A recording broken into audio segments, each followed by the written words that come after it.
Hello, founders. It is time for another pitch deck critique and review. In this video, we have a pre-seed deck trying to raise about 500K, and it is in the e-commerce space. And this one is pretty special. I think it's going to be pretty special because not only are you going to get Ed's version of the improvements that I think we can make with this, but I am also going to show you how I use ChatGPT and give you a little idea on what that might look like if you want to utilize these types of tools for your pre-seed or seed funding deck. I would say this deck is probably at about a 70% starting point. Before I continue, my name is Ed Kang, 7-time funded founder with 2 exits. That's just a fancy way of saying I have failed a bunch of times, and I like to use videos like this to help other founders, especially early stage founders, avoid the mistakes that I've made, some catastrophic mistakes. Not to say you won't make those mistakes, but I'm going to try to make your life a little bit easier. I appreciate all the support. If you're joining me here from starts.com or any of the other programs that I'm a part of, you're following me on social media,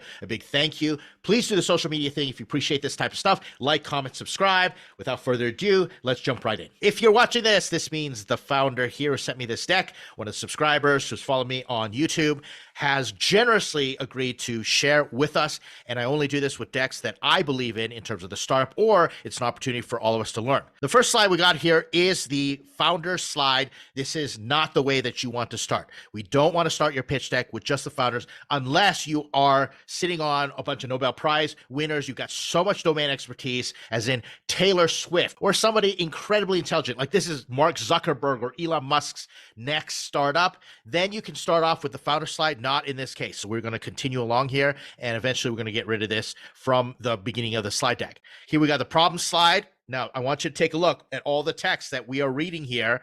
This is another problem slide. So we got 2 problem slides, and then we have a solution slide. Look at all the text, and then another solution slide more along the lines of how it works. And all this text there is going to immediately create too much friction for the investor, and the investor is going to lose interest right away. I'm going to pause here and explain the methodology which I'm approaching this. I'm going to turn this deck, which is more like a master deck. It's got the master narrative. I'm going to turn it into a screener deck. A screener deck is what you send to get you a meeting to show the rest of your slides. It is not a deck to get investment. It is a deck to introduce yourself. You literally have like 3 minutes tops. You're going to make an impression in the first 30 seconds to get to that next stage. So you don't want to disqualify yourself by putting way too much information on here, which is the case of this deck. Continuing along, you've got a user journey slide, which is another sort of how it works slide. This is redundant. We're not going to use this. Then we got the market opportunity. You got your TAM, SAM, SOM working here. Too much information, too much narrative. We're going to cut this down a little bit more. The business model slide, again, is way too complicated. We're really combining a go-to-market strategy with the business model. You just don't have to get this complicated in this case. Product roadmap slide. Nobody cares at this moment in time. I'm just being very direct and blunt. We do not care about the product roadmap slide in a screener deck. Competitor analysis, this one is a good start, but it is way too sparse and it doesn't create enough differentiation. Moving along, go-to-market strategy. This one is a little convoluted. It doesn't quite explain the insights of how you're going to get customers. We're actually going to get rid of this. Traction. This one is more of a traction combined with roadmap. You are stating future traction that hasn't happened yet, and that's not what goes on a traction slide. The only part of this traction slide that really is going to be applicable at this moment is this section right here. Next slide, funding raise slide. All right, good start, but you've got information that should not be here in this case. You're putting out way too much information, and I know that some investors have a different opinion than me on this, but I like to keep this as sparse as possible. Way too much info that we do not need in a screener deck. And then we got the contact slide. All right, there you have it. So let's move to the first slide again. Here's the first slide, and as always, on the first slide, you want to have a tagline, a subheadline, and a tagline here that just is no fluff, no marketing fluff, and not too shabby in this case, in the sense that preventing online shopper complaints is very straightforward, and then KeyU helps companies get their online shoppers what they want with no drama. I've got 2 options here for you. E-commerce post-purchase customer service dashboard. It's just explaining straightforward what it is and what it does. And then we've got a little bit more of a tagline or a promise, being very straightforward, predicting and preventing e-commerce post-purchase customer service complaints. It's a little wordier, but it puts us in the territory of what the investor should expect. And that's what I want to point out here. Notice I put e-commerce right here in the slogan. So the investor immediately understands that this is an e-commerce play and we're dealing with customer service. So I put all that straightforward. At this point in time, a lot of founders say, well, don't I want a real catchy tagline so that we can draw the investor in? This is not advertising. You're not talking to your users, you're talking to investors. And you want to be able to do the courtesy for an investor in qualifying or disqualifying them as soon as possible. If they're not interested in e-commerce, then let them know right out of the gate that you're e-commerce so they can move along. Now, if they're not interested in e-commerce, here's what happens. What they'll do is they'll make a choice. I'm not investing in e-commerce, but I'll still read this deck because I know other people who are in e-commerce. You don't want to entice them and bring them in and then give them a letdown. You want to be very straightforward and upfront so they can make decisions right off the bat. Investors are going to appreciate that. I know many investors who look at a deck right away and right off the headline and say, oh, we know this is not for us, but we know somebody who is, and they're willing to read the deck and say, well, if they're willing to send it to me and this deck is pretty good, I might as well make a referral out of it. That's what you want to get to. And that's the reason I'm so picky about these sub-headlines on the cover page. Here is the problem slide. Remember, I said there's way too much information here. There are a few things that are going for this slide here, and that is the data that you've got over here and some of these points. I really like the 8 disjointed software applications and the 14 failure points. This here is a statement for users, not for investors. You don't want to be having open-ended questions like this as if you're pitching the investor. You want to explain what the problem is in a way investors can immediately glom onto, and that's the reason facts and figures and how big the problem is important. What I like about this so far is that we are providing some novelty in terms of the insights. I didn't actually think about this. I did not understand that there were 8 disjointed software applications and 14 potential points of failure. This point gets hammered home even better on the next slide. The problem is that we've got 2 slides going on. Take a look at this. The cause of failures. I really do appreciate these 2 graphics right here because it illustrated what was on the first slide.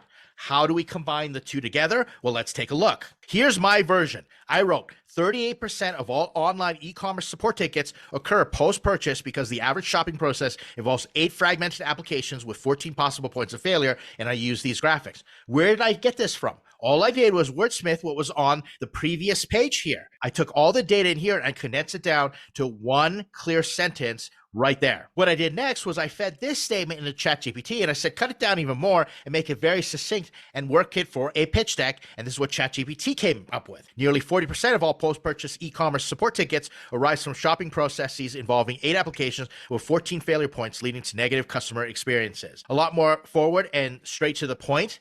I like the fact that it says nearly 40%. It kind of ups the severity of the issue. I'm going to let you decide and go back and forth and say which one is better for you, whether it's the one that I made or ChatGPT broke it down. Now we get to the solution slide. Once again, I'm looking at all this content here and nobody cares, especially during a screen or deck. And this statement here, key use e-commerce solution, no more customer complaints. You are really pushing it here. I'm going to question and say, really? No more customer complaints? You better have some serious data to back that up. If anything, you're going to say we can eliminate customer complaints up to 90% or something along those lines. But once again, that is direct marketing to the user. The investor does not want to know this. They want to know how is this working towards solving the problem and make sense in terms of my investment thesis. Here's what I came up with. KeyU is a centralized dashboard that unifies and monitors all post-purchase data in real time to predict and prevent negative customer experiences while streamlining issue resolution. Integrates with popular platforms like Shopify. This is where I'm going to say, all right, let's get a logo in here and have the Shopify logo here, right? Or multiple logos to show that this is something that's going to work as far as the larger platforms are concerned. Again, where did I get all this from? I didn't just make it up right out of the spot. I pulled it from here. I took the bullet points from these slides and I put them in a very straightforward sentence. But then ChatGPT one-upped me, or at least tried to one-up me, and brought it down into one clear sentence. KeyU is a real-time centralized dashboard that unifies post-purchase data, predicting and preventing negative customer experiences and streamlining issue resolution. The bold emphasis was my idea. I like to do that every once in a while. But take a look at this. This solution is the reverse engineering of the problem statement. Here's the problem statement. I like mine better. I'm going to be a little biased. 38% of all online e-commerce support tickets occur post-purchase because the average shopping process involves 8 fragmented applications, 14 possible points of failure. And KeyU is a centralized dashboard that unifies and monitors all post-purchase data in real time to predict and prevent negative customer experiences while streamlining issue resolution, or you can use a ChatGPT version. You see how I consolidated all your user data into some powerful sentences that could be read in literally 10 seconds. Founders tell me all the time, but Ed, our software does so much. I understand that, but you want to catch their attention so that they come and they want to listen to the rest of it. If you pound the investor with too much information and they can't make heads or tails, what does this exactly do? Then you're not achieving the purpose of a screener deck. Most of the time, founders have everything they need and they just put it all on the slide and they just kind of throw it out there, throwing everything up against the wall. And it's your job to pick and choose what can be consolidated into clear, concise statements that the investor can understand right out of the gate. It has to pass the rich mom's test, meaning that if your friend's rich mom can't understand in one sentence what is going on, then you are leaving way too much up to chance. And that's the reason we use the tools and boil everything down in these concise statements and these slides like we do. All right, let's move to the how it works slide. This was the original slide. And now I'm going to show a framework here of how I would like to see this slide broken down. Notice I have very clear step 1, step 2, step 3, step 4. Now there's something missing that I did not get through this whole pitch deck, because if the solution promises to predict and proactively resolve these issues across 8 fragmented systems and 14 potential points of failure, well, what does that look like? Is it machine learning? Like, what's the engine, the algorithms? I need one sentence, something like, our algorithms are able to detect based upon data, or we use machine learning to scan all the data to create predictive and proactive solutions. And you want to do step 1, and that's where you get all the data, this, and show it all consolidating into the dashboard here. And then prediction, it shows a prediction like there's a 90% problem here. And then solution, what does the consolidated customer service team workflow look like so everybody can use it? That's what I need to see. And I'm missing this, because if you're just selling a dashboard, we've got lots of dashboards. I need to understand how it works in the way that you promise that there's predictive and proactive solutions here for the problems that you put out there. And this is a major issue that nobody else has solved yet.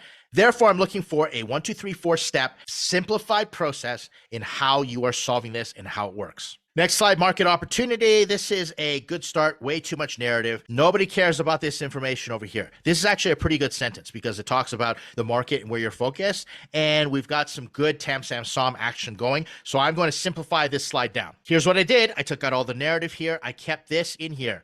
The reason I really like this is that we're talking about here's the target, but we're going to focus. So it's the big market, but we're going to focus on SMEs. But here's the rub. This up here does not line up with what is going on here. I want you to change this a little bit. I like the way that you're starting with a global TAM, but I want you to start off true if this statement is in fact what you're going for. I want you to start off with all e-commerce potential shopping sites on there. And then I want you to go SMB, and then I want you to go Australia. I want you to go Australia, my handwriting, or local. And this is realistically what we think that we can accomplish. That was a whole bunch of scribbles right there, but you kind of get my drift. These two have to line up. Your statement up here has to line up with what you are showing over here. So just work this a little bit and it'll get a lot better. Next slide is business model. Way too much information. You're starting to see a trend on that. I'm going to simplify it down very simply. Packages start with freemium trial based on users and volume. Basic plus pro enterprise. You might find other ways to say what I'm saying here, but all you want to tell the investor is we're going to do this on a freemium and then get to packages that they're going to pay on a monthly basis. Very straightforward. You don't have to add the rest of this. You don't need to worry about it right now. Just explain the business model, how we're going to make money. Competitor analysis. This one is really interesting because I like the fact that we've got 2 dimensions. And when I see 2 dimensions, I start thinking magic quadrant. Up here, all this by switching customer service from reactive resolution to proactive prevention. Key is pioneering white space, disrupting an industry. Really? This? No, don't say stuff like this. Don't say disruption. Don't say synergy. Don't say innovation, all that stuff. Nobody cares. That's just all fluff. The investor's going to see a mile away what you're trying to accomplish there, and you are going to show yourself as a bunch of amateurs, so you don't want to do that. This is really interesting. I like the fact that you've got so many of these competitors looking here, but this is the issue, is that this dimension right here, just across here, reactive to proactive, is not enough. Here's what I want you to do. I'm looking for a magic quadrant here, and let's look at potential X and y-axis. Remember what I said, that I'm missing something here. I'm missing what is the algorithm? What is the machine learning? What is the secret sauce that's making everything proactive? So if you have reactive over here and you have proactive here and KU is here, what is the Y dimension? I want to know, and this is going to be based on your secret sauce or something else that's differentiating you. All your competitors are down here. Okay, for example, Zendesk. What do you have that Zendesk does not have, or how do you deliver it in a way that Zendesk does not do it? Maybe it's all about integrated or something along those lines. And this is fragmented. I don't know what this dimension, this Y dimension is going to be, but I need to see something, because just having reacted to proactive is not enough. It doesn't set you apart enough. And a lot of people could argue that other solutions are going to be proactive. I'm looking for this secret sauce here that I still have not seen yet, but I'm believing that it's in there. Going back to the typical story, usually founders are sitting on their secret sauce or the insight, at least some type of hypothesis on what the insight might be. And because it's inside language, because it's in their head, they just take it for granted. We need to get that out and make it so crystal clear for the investor, the same way that I didn't know that there were 8 fragmented solutions all put together to make potential 14 points of failure. Give me something that makes me latch on and makes me understand that this magic quadrant is the real deal and you truly stand out different than all the other solutions that are out there. Here's the traction slide. And remember, all this is not traction. This is your future desire. That's not traction. You haven't proven any of this yet. Here is what we're looking at. The traction so far is that you have a proof of concept. What does that proof of concept look like? 2 businesses, 6 users. Give me some more details on that. And then you've got the benefits, revenue increase. You're making a lot of statements here without any data. I want data to prove. So how much? How much has the workforce cost decreased? How much has revenue increased? Give me some percentage numbers and you've got a better traction slide. Let's look at what we're going to do here. Say something like proof of concept was launched on this date, X date, and then we've got 2 users and I want more data. I want more data, more data. Then, if possible, I want you to show a potential waiting list of potential e-commerce sites that are waiting to get access to when you launch. That's going to be a much more productive and effective traction slide if you put it that way. Next is a founder slide. All this, nobody cares. This is a narrative that you're probably going to say live and in person. We want to see the bullet points of what is the domain expertise of each of these founders. In other words, the investor is going to ask, why should I trust you? What makes me believe that you're the team that can take my money and do something with it? Therefore, I'm just going to make it very, very simple. I'm just going to ask you to put bullet points over here. So headline of experience. So I want to know,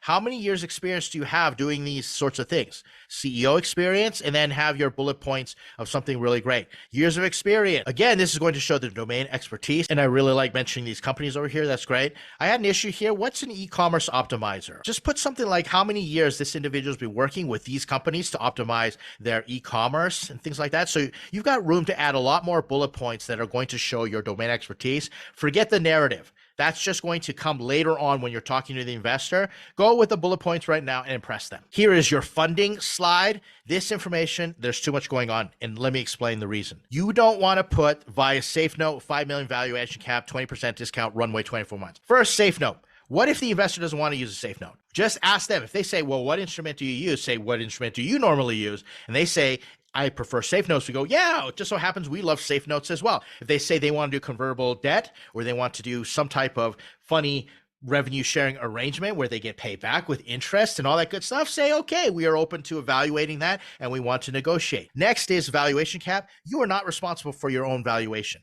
Unless you've actually taken in previous round investment with a valuation cap, don't do it. Next is you don't want to mix a valuation cap and a discount put together. Just think through the mathematics of this. $5 million valuation cap, you're already capping how much that your company is going to be worth, and you're going to increase the amount of equity, the upside that the investor gets. But let's say you come under the valuation cap when you are pricing your equity round. On top of that, you're going to give them a 20% discount. That just doesn't make a lot of sense. Very rare that founders combine valuation cap and discount together. They're kind of working against each other in this pitch deck. Don't put them in whatsoever. And then runway for 24 months, you don't want to say runway, you want to talk about milestones. When you're talking about runway, you just don't know, one, how much runway you're going to need. And two, it makes you sound like you're just raising to keep your company alive. You want to raise so you can achieve milestones. Founder contribution, 150K, not necessary at this moment in time. They're going to be asking that later. And on top of which, you don't need any of that stuff here, and you don't need any of this stuff here. This is okay. It's a little complicated, but I'm going to go with it and show you how I would do the slide. Here is my version. So I'm going to say raising 500K to launch the beta pilot in 4 months, then commercially in 6 months, something along those lines. Where did I get that information from? I got it from here. So I pretty much lifted it from your previous slide over here. All this little fine text right here, I use that for the milestones and put them here. And then I simplified, include this up and put use of funds right there with your little legend over there. Personally, I would just rather have a bullet list of what percentage you're going to be using for each section. Now this simplifies it and just says straight out, all we need is 500K to launch the beta pilot in 4 months, and then commercially in 6 months. That's it. You've already shown traction that your proof of concept works. Negotiate based on what the investors are interested in as far as taking the next steps, and then just move on from there. And then finally, we have the contact info slide. Moving along, I'm going to just show you real quick. This go-to-market strategy, I'll move it into an appendix if you really want to put it there. Don't include it in the screener deck. Not necessary. You're too early to really understand a go-to-market strategy.